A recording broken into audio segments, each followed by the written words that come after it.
안녕하세요. 여러분들의 반도체 멘토 정인호 인사드리겠습니다. 오늘 시간 동진세미 캠에 대해서 자세히 알아보도록 하겠습니다.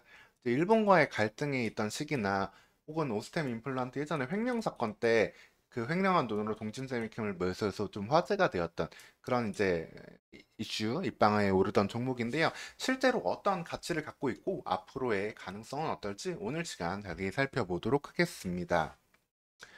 통진세미캠은 이제 감광액을 국산한 기업인데요. 이 감광액은 반도체 제조 시에 사용되거나 LCD 패널 제조 시에 사용되는 그런 소재가 화학 소재가 되겠습니다.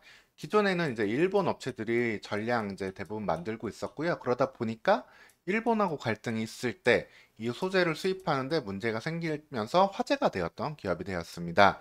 그 중에서 이걸 국산화를 했고 현재 반도체 쪽에서 특히 반도체 중 3D 낸드 향으로는 일본 기업들을 제치고 점유율 1위를 하고 있는 기업이라고 보시면 되겠습니다.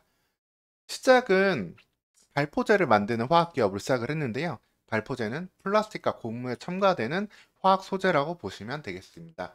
해당 소재의 매출 비중은 7%로 높지 않은 상황이고요. 이제 반도체에 사용되는 감광액이 55%, LCD에 사용되는 감광액이 37%로 매출 비중을 보이고 있습니다. 말씀드렸다시피 55%의 매출 비중은 삼성전자로 대부분 가고 있고 해외 LCD향 감광액은 BOE 등 중국 LCD 기업으로 가고 있다고 보시면 되겠습니다. 이를 통해서 반도체 좀 다운 사이클에서도 LCD향 매출을 통해서 어느 정도 커버되는 부분을 보이고 있는 기업이기도 하고요. 그러면은 이 감광액이 어디에 사용되느냐 이 부분을 말씀드리면은 반도체 8대 공정 중에서 포토 공정에 사용이 됩니다. 포토 공정은 제조 공정 시간의 60%가량을 차지하고 원가율에서도 30% 이상을 훨씬 높게 차지하는 아주 중요한 공정이라고 할 수 있는데요. 그 중에서 노광 공정에 사용되는 소재라고 보시면 되겠습니다.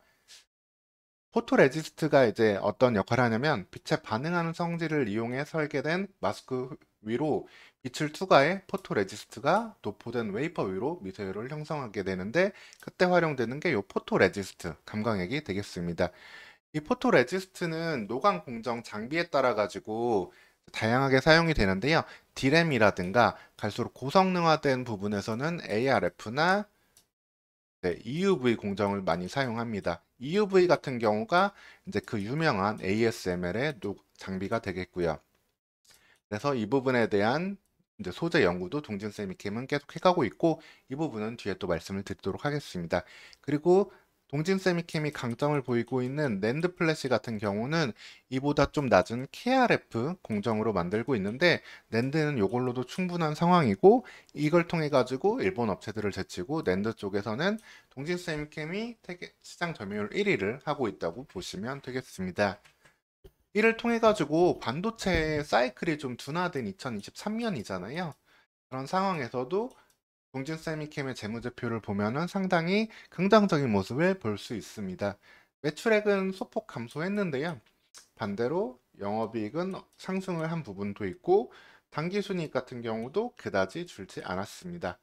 즉 디스플레이향 매출이 어느 정도 커버해주는 부분도 있고 낸드 플래시 감산 속에서도 기본적으로 소재의 사용량은 어느 정도 유지되는 부분이 있다 보니까 이에 대한 방어적인 측면이 있다고 볼 수 있겠습니다. 즉 낸드에 다시 증설시기가 왔을 때 다시 한번 이 안정 속에서 성장을 기대해 볼 수 있겠습니다. 그리고 아까 말씀드렸다시피 그 노광 공정 속에서 사용되는 장비는 이제 KRF, 그 다음에 ARF, 그리고 이제 가장 중요한 장비인 EUV 요게 있는데 이 EUV향 시장이 계속 각광받을 수 있겠습니다. 현재는 EUV향 포토레지스트 전량 일본에서 수출을 해오고 있는데요. 이 부분에 대해서 동진세미캠이 작년에 삼성전자에 라인 하나 일단 공급을 했어요. 그리고 올해 2023년 같은 경우에는 양산을 착수하고 다시 한번 두 번째 공급을 하기도 했고요. 이제 삼성전자 같은 경우가 이제 일본 업체들과의 관계도 있고 그 다음에 동진세미캠의 EUV용 포토레지스트 성능을 확인해야 되는 부분 때문에 이제 도입은 차근차근 이루어지고 있지만 두 번째 도입이 되었다는 건 긍정적인 부분으로 볼 수 있고요. 이 낸드 플래시향을 넘어서 EUV용 포토레지스트를 공급한다면 동진 세미캠의 실적은 반도체 시장 사이클이 왔을 때 한 단계 더 빠르게 올라갈 수 있는 부분이 되겠습니다.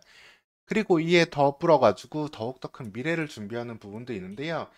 네, 2나노 반도체 공정의 핵심인 하이 NA 감광핵도 현재 개발 중입니다. 이거는 하이 NA EUV 장비는 현재도 개발 중인 장비인데요.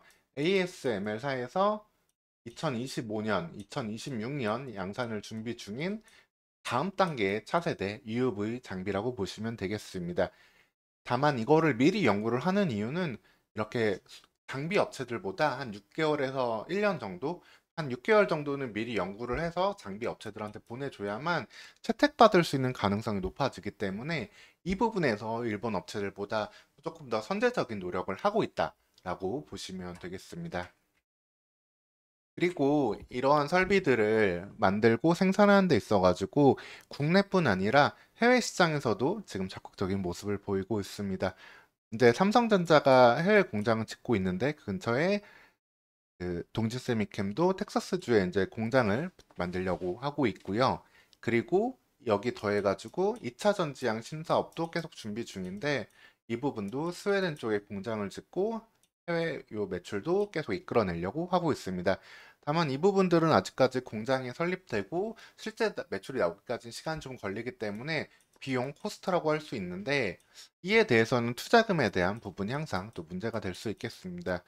그래서 동진세미캠은 2023년 뭐 12 발행이라든가 이런 이슈도 나오긴 했는데 최근 한 2023년 9월 정도에 나왔던 이슈를 보면은 이에 대해서도 그래도 합리적인 대안을 준비하고 있는 상황이라고 보시면 되겠습니다. 앞서 LCD향으로도 감광액이 생산되고 이제 매출이 나온다고 말씀드렸는데요. 실제 LCD 지금 갖고 있는 공장들의 총 가동률은 지속적으로 50%를 넘지 못하고 있어요. 이것만으로도 매출을 내고 있고, 즉 노는 공장이 좀 많이 있었다고 볼 수 있는데 이 중에서 중국에 11개 공장이 있는데 9개를 매각을 하려고 하는 준비를 하고 있다고 보면 되겠습니다. 아직까지 이 매각에 대해서는 이후에도 확실하게 나온 소식은 없지만 이 매각이 순차적으로 이루어지고 자금 조달을 성공적으로 이루어진다면은 해외 공장 투자에 대한 자금을 안정적으로 확보할 수 있는 방안이라고 보시면 되겠습니다. 그래서 동진 세미캠에 대해서 결론을 말씀드리면요. 동진 세미캠은 이제 포토레지스트, 낸드 양이 지속적으로 안정적인 그 매출 캐시카우 역할을 해주고 있는데 낸드가 현재 가격을 상승하는 시기는 좀 조금씩 보여지고 있고 이게 증설을 통해서 다시금 수요가 늘어나는 시점, 즉 수요가 다시 늘어나서 이 낸드양 매출이 올라오는 시점은 한 2024년 후반기 한번 기대해 볼 수 있고요. 그리고 추가적으로 EUV용 포토레지스트의 개발과 이의 채택을 점진적으로 기대해 볼 수 있겠습니다. 이 부분에서도 계속돼서 국산화에 대한 계속 그 요구가 높기 때문에 지금 삼성전자에 납품을 하는 게 지속적으로 두 번, 세 번, 네 번 이루어지다 보면은 이에 대한 매출 증가도 기대해 볼 수 있겠습니다. 그리고 해외 공장에 대한 투자 역시 자금 확보만 계획대로 이뤄진다면은 안정적인 외형 성장을 역시 기대해 볼 수 있겠습니다. 동진 세미캠은 어려운 반도체 사이클에서도 자체적인 추가적인 성장 동력을 준비하고 있고 어느 정도 영업이익단으로 안정성을 갖고 있는 그런 기업이다.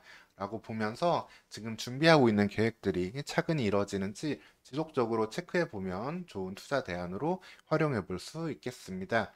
이상으로 동진 세미캠에 대해서 안내해 드렸고요. 추가적으로 궁금한 점 있으시면 댓글 남겨주시면 답변 드리겠습니다. 오늘도 시청해 주셔서 감사합니다.